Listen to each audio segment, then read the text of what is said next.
Okay, so in this video it's going to be real simple and straightforward. We're going to talk about how to make yourself a very basic rudimentary bead glazing tray for your polymer clay beads, how to glaze your beads, and also how to put Gilder's paste on your beads. Now you're going to want to, if you're going to do Gilder's paste, you're going to want to put that on them before you would glaze them, if you decide you even want to glaze them, because once you put Gilder's paste on them, you don't have to glaze them. We'll talk more about that later. Before I get you all confused, let's just show you really quick. This is the tray. All I've done is just taken some scrap wire. I like 20 gauge with one of these little cheap hoppers, plastic hoppers you get from the dollar store. Wrap one end of it and then hook the other, so that you can move it. And then to put your beads on, if your beads have big holes, you may be able to get them right up over the hook. If not, straighten it out and put them on. And then if your wire gets worn, you can always replace it. It's just not that expensive. But you can put your beads on here, and then that way they're all ready for you. And plus you can bend the wire so that they don't touch, or however you want it to be, if you want it higher or lower, or whatever. Very simple. It'll probably cost you a whole $1.50 to make one of these, and you're good to go. Isn't it great to find something that's cheap, or that you can recycle to do your work? Always works nice when you can. Sometimes the commercial product is much better, but in this case, it's so easily done. I can make one of these little trays up in 15 minutes. So, anyway, I'm going to show you how to glaze a bead. This is Sculpey Satin Glaze. These have actually already been done with this stuff.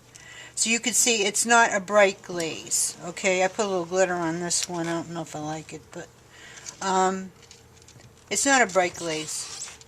They have a glossy glaze, they have a matte, they have this. You can use diamond glaze on them if you want a real bright look.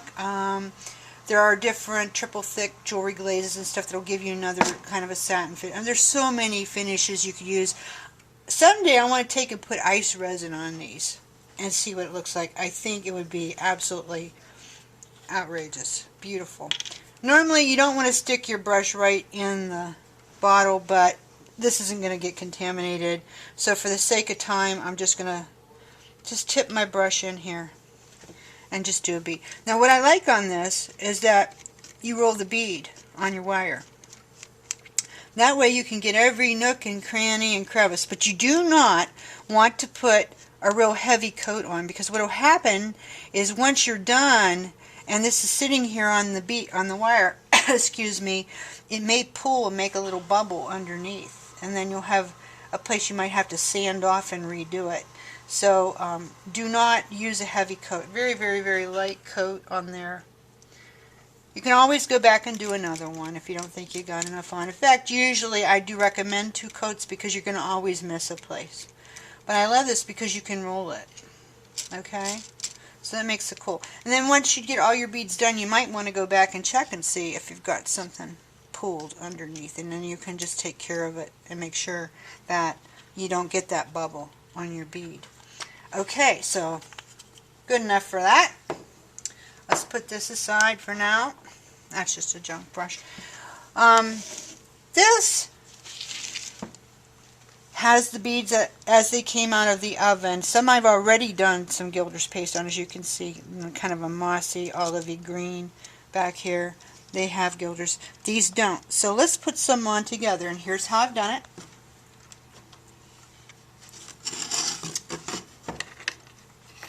I have tipped my brush ever so lightly in some paint thinner so that I can get my Gilder's paste a little bit more fluid. So you can see I've got some on here. It's more fluid this way. And just touch it to it. Okay, now let's go for it. This bead's got a little bit of texture on it. So see how that comes up? Kind of cool, huh? Now this will dry, and you won't have to glaze it if you don't want to. It'll be fine. I kind of like to see it buffed out, but see how I told you this brown was going to look good with some gold on it?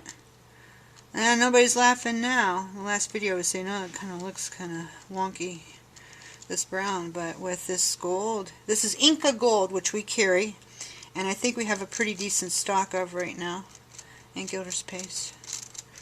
We carry a lot of Gilder's paste. We sell a lot of Gilder's paste. Now let's see it on the green. Spin it. Awesome! Don't you think it's awesome? I think it just, now that bead just pops. Don't you think? Get a little bit more on these back here. So that'll dry. And then if you don't have enough on it, you can always apply a little bit more. Okay? No biggie. Let's just keep going. Isn't it fun? How hard is this, right? Just get that little metallic sheen on there. Is this not popping? Is this not awesome? And I think I got brown. And oh, guess what? I stepped upstairs after the first video we did today, and my shipment did arrive. Shelly and Jordan are up there, and they are on it. They are skinning fools,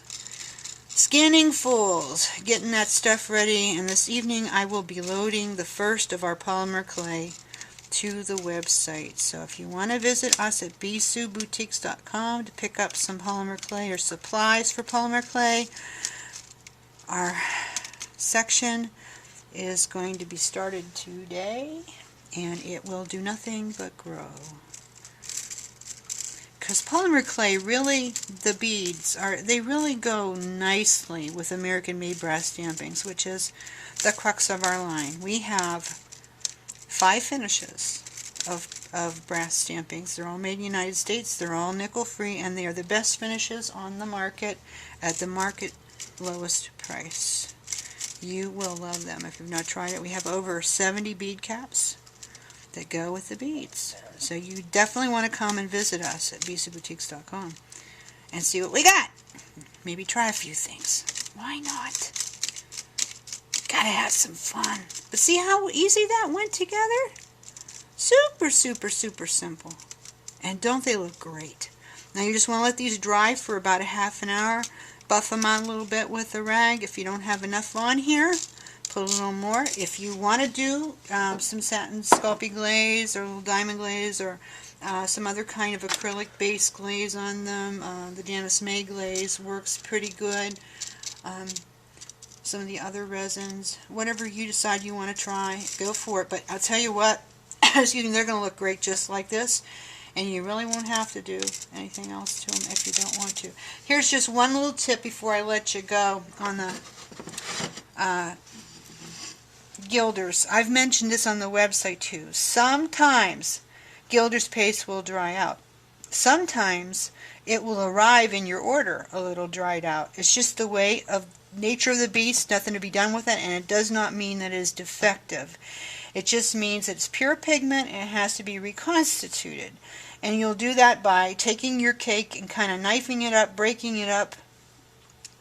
A few drops of paint thinner. Simple $4 can of paint thinner. You should have one around anyways. Especially if you're going to do Gilder's paste, you need a little paint thinner once in a bit. Knife it in, mix it up to the consistency you want. Not too much, just put a little bit of time till you get it where you want it to be. And then you'll be fine. And that I've used it with this because this was just a little bit too dry the way it was to go on the way I wanted it to go on. But show you, I did some donuts here with a texture stamp. Just made a big circle of polymer clay, smushed it down with my hand. I used my center punch to bore out a hole to get it nice and even and smooth.